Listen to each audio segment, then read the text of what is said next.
Qu'est-ce que tu fais là? Je viens de me rendre compte que il y avait quelqu'un qui s'était caché juste à côté de moi. Hey, regarde. Hey. Youhou. Salut, c'est Reg, bienvenue dans cette nouvelle vidéo, j'espère que tu vas bien. Aujourd'hui on va parler d'un sujet sérieux, on va parler des relations, on va parler de l'amour, du couple et de ma vision du couple et de ma vision des relations. Aussi la dernière vidéo que je vous avais faite sur les relations vous avez plu, celle qui s'appelait c'est difficile d'être en couple en 2021, c'est dur d'être en couple en 2021. Et puisque vous aviez l'air d'apprécier mes vidéos sur les relations, je me suis dit qu'on allait continuer d'en parler. Il n'y a pas de concours, hein. Par contre, il n'y a pas genre de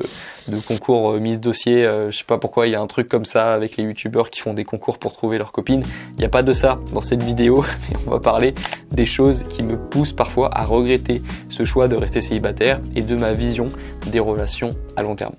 C'est parti. Alors normalement si vous suivez la chaîne depuis quelques temps, vous savez que ma vision des relations elle est assez simple. Pour moi une bonne relation heureuse et saine, c'est une situation dans laquelle deux personnes individuellement sont heureuses et lorsque ces personnes se retrouvent et sont ensemble, elles sont encore plus heureuses. Mais c'est une vision on va dire indépendante des relations, c'est-à-dire que j'aime moi dans mes relations être avec une personne indépendante dans le sens où si on est séparés quelque temps, c'est pas trop grave, on va s'en remettre et on n'a pas besoin d'être tout le temps avec l'autre pour se sentir heureux. C'est une relation où on passe beaucoup de temps ensemble et on est content de passer du temps de qualité ensemble, mais c'est pas une relation où on passe 100% du temps de la journée ensemble. C'est un petit peu ma vision du couple et c'est la vision que j'aime avoir depuis quelques années. C'est ce que j'avais un petit peu eu dans ma dernière relation et puis moi ça m'allait très bien. Mais par exemple, je sais que mes parents, ils sont dans une relation très fusionnelle où ils passent vraiment quasiment toute la journée ensemble et c'est très rare qu'il y ait une personne qui fasse un voyage sans l'autre et c'est vraiment une relation plutôt très dépendante où les deux personnes sont très souvent ensemble et ils me disaient que lorsqu'ils avaient mon âge, donc 22-23 ans, ils préféraient passer une soirée ensemble plutôt que d'avoir des groupes d'amis différents et de se disperser en soirée par exemple. Ils avaient vraiment une relation où ils étaient vraiment bien à deux et ils voulaient rester à deux le plus souvent possible et c'était comme ça qu'ils étaient heureux. C'est pour ça que je vous donne deux modèles différents parce que moi j'ai l'impression que je suis un modèle un peu différent des relations, mais pour moi une relation c'est deux personnes individuellement heureuses qui ensemble sont encore plus heureuses. C'est un petit peu ça ma vision des relations. Lorsqu'on est en couple, c'est comme si on avait fini le jeu. C'est comme si on avait reçu le cadeau ultime pour un humain qui est la validation d'une autre personne, la validation physique, mentale aussi, parce que lorsque tu rentres dans une relation, il y a souvent plus que le physique qui plaît à la personne avec qui tu es. Donc c'est vraiment une vraie validation qui fait du bien à l'ego, qui fait du bien à l'humain, qui reste un animal social. Et c'est pour ça que lorsqu'on reçoit cette validation, on a tendance à avoir moins envie de s'améliorer parce que c'est comme si on avait déjà atteint l'objectif final. Et le penchant négatif de ça, c'est que parfois, quand tu es en couple, tu prends moins soin de toi, tu prends un petit peu du poids, tu as moins d'ambition, tu prends moins de temps pour toi pour vraiment te connaître. Et c'est justement ce qui m'a convaincu, moi, on va dire, moi je dis qui m'a convaincu, mais en fait, tu peux être célibataire par choix, mais moi j'ai été célibataire par rupture, donc je suis devenu célibataire, mais c'est vrai que c'est devenu un avantage que j'ai découvert dans le célibat, l'avantage d'apprendre à se connaître et puis de savoir ce qu'on a vraiment envie de faire de sa vie. Donc je vais pas mentir en disant que c'était vraiment un choix au départ d'être célibataire, mais le fait d'être célibataire m'a ouvert les yeux sur qui j'ai vraiment envie de devenir et c'est pas un hasard si j'ai lancé ma chaîne YouTube pendant que j'étais célibataire et que j'ai eu le temps de faire grandir ma chaîne YouTube en étant célibataire. Je pense pas qu'on en serait aujourd'hui à là sur ma chaîne YouTube si j'avais été en couple ces dernières années. Je pense même pas que j'aurais pu lancer cette chaîne YouTube parce qu'encore une fois, lorsque tu as laissé rentrer une personne dans ta vie, c'est difficile de faire rentrer beaucoup d'ambition d'un coup, c'est difficile de changer d'identité, de faire des choses que tu faisais pas avant ou d'arrêter de faire des choses que tu faisais avant, alors que lorsque tu es célibataire, tu as d'autorisation à demander à personne et donc c'est plus facile de faire des choix. Bon là j'avoue j'ai un petit peu empiété sur la partie avantage d'être célibataire, mais retenez que selon moi le danger des relations, c'est cette validation que l'on reçoit qui nous pousse à moins nous améliorer, à moins nous connaître et à moins tenter des choses qui pourraient nous rendre heureuses. Et ça, selon moi, c'est un des dangers d'être en couple. C'est cette validation et le fait que ça nous pousse à moins tenter de choses.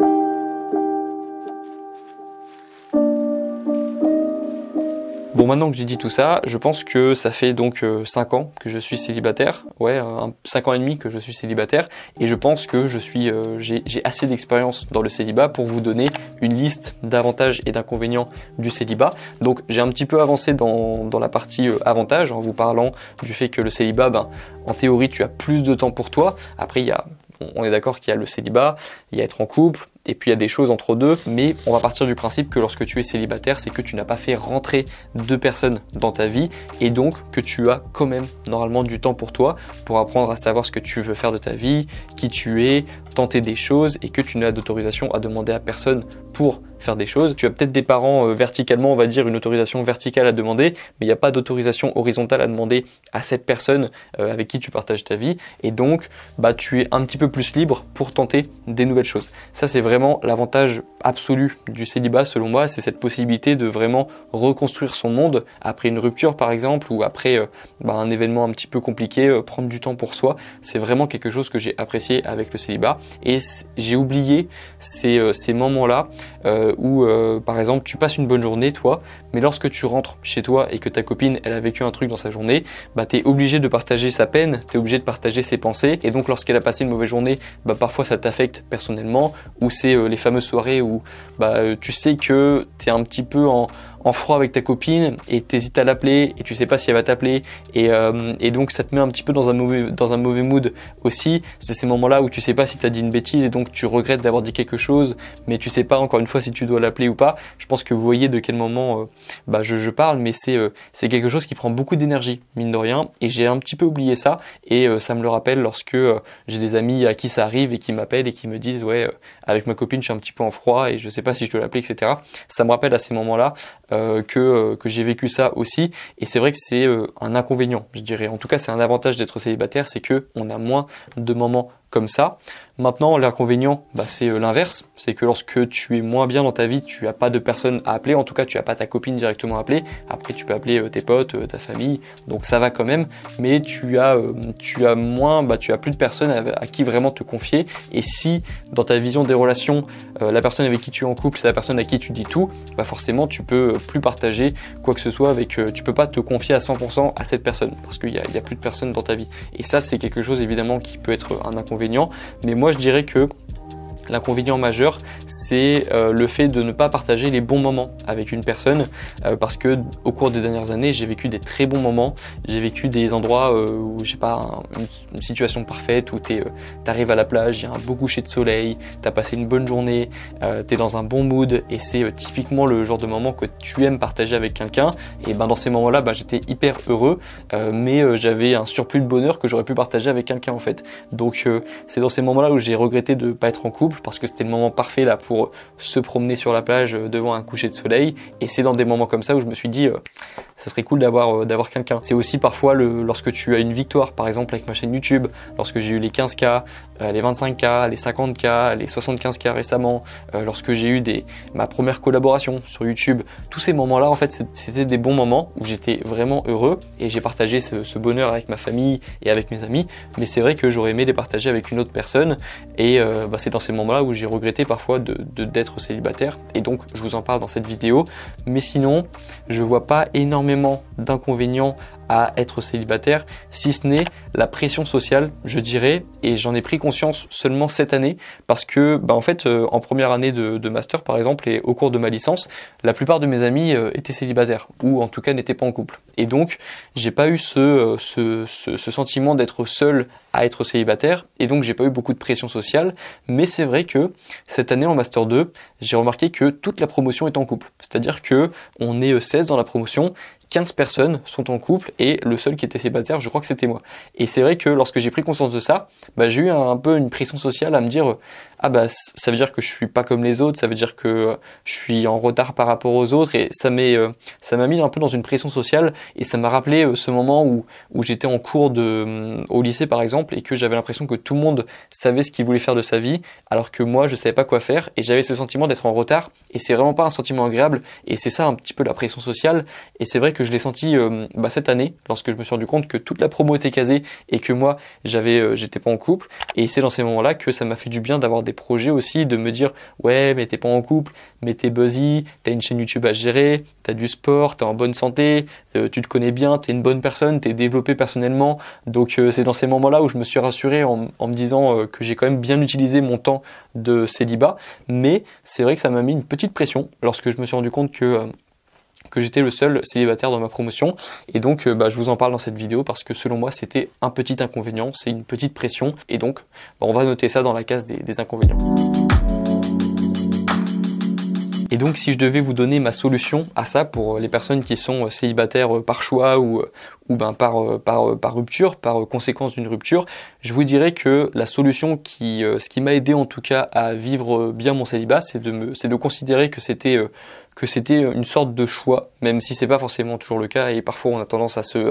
se voiler la face en se disant que c'est un choix et que on n'a juste pas trouvé la bonne personne et que on est parfois trop bien pour certaines personnes. Je pense que ça c'est un problème d'ego, et je pense qu'il faut pas se voiler la face non plus et penser que on a envie de rester célibataire et c'est parce qu'on a envie de rester célibataire qu'on l'est. Je pense que on peut accepter et être ok avec le fait d'être célibataire, un petit peu comme moi, mais je pense que lorsqu'on est célibataire, c'est aussi qu'on n'arrive pas forcément à être compatible avec une autre personne. Parfois, c'est qu'on a essayé avec une personne et que ça n'a pas marché, mais c'est jamais vraiment un choix. Je pense que personne n'a vraiment envie d'être célibataire par choix, en tout cas pas sur une durée longue. Et c'est pour ça que, évidemment, c'est pas une solution à long terme de rester célibataire, même si selon moi, ça a un avantage. Et je pense que il faudrait, on va dire, normaliser le fait d'être célibataire de 18 à 22 ans, 23 ans, cette partie de la vie où on apprend à se connaître pour ensuite prendre de meilleures décisions et savoir ce qu'on a vraiment envie de faire de sa vie avant de s'engager avec d'autres personnes. En tout cas, moi, c'est le chemin que j'ai choisi et c'est un chemin qui, je trouve, suit une logique dans le sens où ça part d'une rupture, ça part d'un moment où on est triste et donc on peut utiliser cette émotion pour se reconstruire, pour se découvrir soi-même, pour savoir qui on est, ce qu'on a envie de faire de sa vie, à qui on a envie de ressembler plus tard, de se concentrer sur ses études par exemple, sur sa carrière, sur son sport, sur ses projets, ses objectifs, ses ambitions, de vraiment être la personne qu'on a envie de devenir sans avoir à jouer de rôle, parce qu'il n'y a plus personne en fait à qui qu'on a envie d'impressionner, ou en tout cas pas dans notre vraiment entourage proche, et donc on peut devenir un petit peu qui on veut. Et puis ensuite, une fois qu'on a découvert qui on était, et que en tout cas qu'on se rapproche un petit peu de la vérité, c'est à ce moment-là qu'on peut vraiment avoir des relations saines, et idéalement avec une personne qui elle-même s'est développée au cours des dernières années et qui sait qui elle est, etc. Parce que je suis pas trop fan de ce concept d'une relation entre une personne qui est un peu un mentor pour l'autre et qui va aider l'autre à s'élever. Je pense que c'est plus sain si les deux personnes se connaissent bien, si les deux personnes savent qui elles sont et qu'elles sont pas en train de jouer un rôle tout le temps. Je pense que c'est une relation qui est plus saine, selon moi. En tout cas, c'est une relation que j'aimerais bien vivre, parce que ça, dit comme ça a l'air pas trop mal. Et donc si je devais vous donner une solution à tout ça, par rapport à ma vision du couple, par rapport aussi à la réalité des relations en 2021 où il y a beaucoup de concurrence parce qu'on est de plus en plus nombreux, et puis il y a de plus en plus d'applications, donc de plus en plus de concurrence, de prétendants, de prétendantes, et donc forcément c'est pas forcément la meilleure génération. En tout cas c'est pas aussi simple que ça que d'être en couple et d'avoir une vraie relation avec une personne. Donc partant de ce principe, je dirais que il faut d'un côté continuer de travailler sur soi, continuer d'essayer de devenir la meilleure personne possible, de s'améliorer, d'apprendre à se connaître, de savoir ce qu'on veut faire de sa vie pour être une personne plus stable, on va dire, dans une relation, et puis considérer que c'est juste une période de notre vie où on va s'améliorer, se concentrer un petit peu sur soi, peut-être être un peu égoïste au regard des autres, mais ensuite rentrer dans une relation, parce que l'objectif c'est pas d'être la personne la plus développée, la plus riche, la plus influente, la plus successful aux yeux des autres, mais d'être tout seul chez soi et pas pouvoir profiter des bons moments avec une personne. C'est pas ça l'objectif. En tout cas, moi, c'est pas mon objectif. Et il faut considérer que c'est qu'une période de notre vie et que même s'il y a des inconvénients et des avantages, ça reste quand même une bonne période, mais c'est pas la fin du monde d'être célibataire à 20 ans, 21, 22, 25, 30 ans. C'est vraiment pas la fin du monde. Il y a bien pire que ça et c'est même une bonne période pour se développer. Et puis voilà, je pense que je vous ai tout dit sur ma vision des relations, sur ma vision du célibat, pourquoi je trouve que c'est une bonne période pour se développer et les avantages que ça